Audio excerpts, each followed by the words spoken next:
Greetings everyone, I'm Dr. Abhishek and today we will continue with the ABG Simplified and we shall discuss regarding the etiology of metabolic acidosis.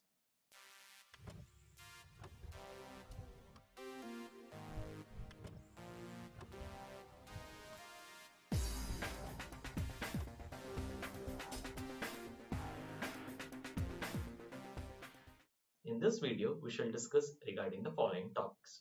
We shall discuss regarding what is metabolic acidosis, regarding the anion gap acidosis, normal anion gap acidosis as well as delta anion gap.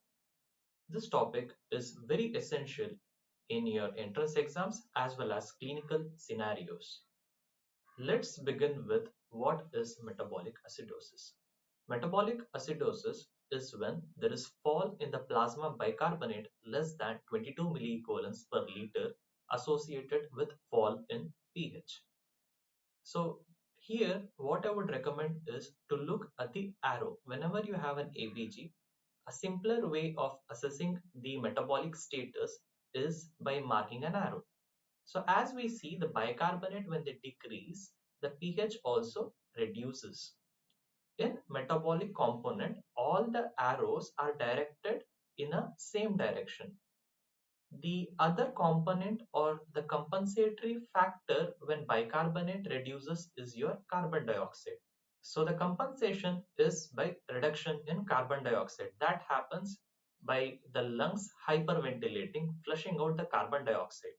So the expected compensation is given by the equation of adding 15 to bicarbonate. That is the PaCO2 that is to be expected by adding bicarbonate with 15.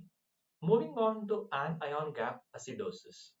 This is the charge difference between unmeasured anions and cations. It is given by an equation of serum sodium plus potassium minus the serum bicarbonate and chloride. The normal value of anion gap is 12 to 16 milliequivalents per liter. The unmeasured anions in the blood are lactate, beta hydroxybutyrate, and acetoacetate. The mechanism of anion gap acidosis is one is it can be either because of increased acid production or administration of acid, or it can be decreased excretion of the acid. Now let's have a look at the etiology of the anion gap acidosis. As discussed prior, the cause for the anion gap acidosis can be because of increased acid production, exogenous acids, or failure to excrete the hydrogen ions. So what causes increased acid production are lactic acidosis and ketoacidosis. Administration of exogenous acid that happens in salicylate poisoning or alcohol intoxication. Then failure to excrete hydrogen happens in cases of renal failure, either acute or chronic. Let's talk about normal anion gap acidosis.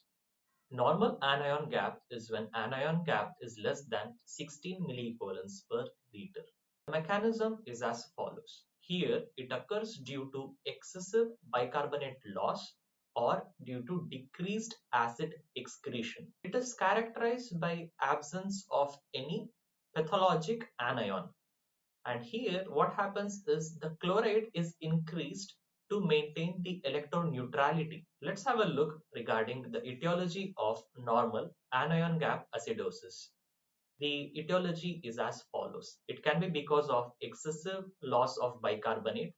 It can be because of renal acidosis or drug-induced hyperkalemia with renal insufficiency, and other causes such as rapid saline administration or ammonium chloride. This can happen in case of GI loss of bicarbonates as seen in diarrhea or ureterosigmoidostomy. Whenever you have a metabolic acidosis with normal anion gap and patient has either associated hypokalemia, in such a scenario you have to think of either the renal tubular acidosis type 2 or type 1. If it is proximal, it is type 2, and the etiology or the causative factors are administration of acidurosamide or topiramate. If patient has a distal RTA, it is classified as type 1 and the etiology is amphotericin B. So patient having hypokalemia with normal anion gap acidosis, think of either type 1 or type 2. Type 1 is distal, etiology is amphotericin B. Type 2 is proximal. The cause is if there is administration of drugs such as acetazolamide or topiramate. Suppose the patient has hyperkalemia with normal anion gap acidosis.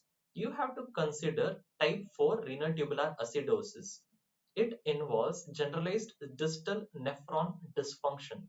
The other scenario is when patient has normal potassium levels with normal anion gap acidosis and known CKD or chronic renal disease with decreased urine output, then we can consider the etiology to be a chronic progressive renal disease. The third etiology is drug-induced hyperkalemia with renal insufficiency.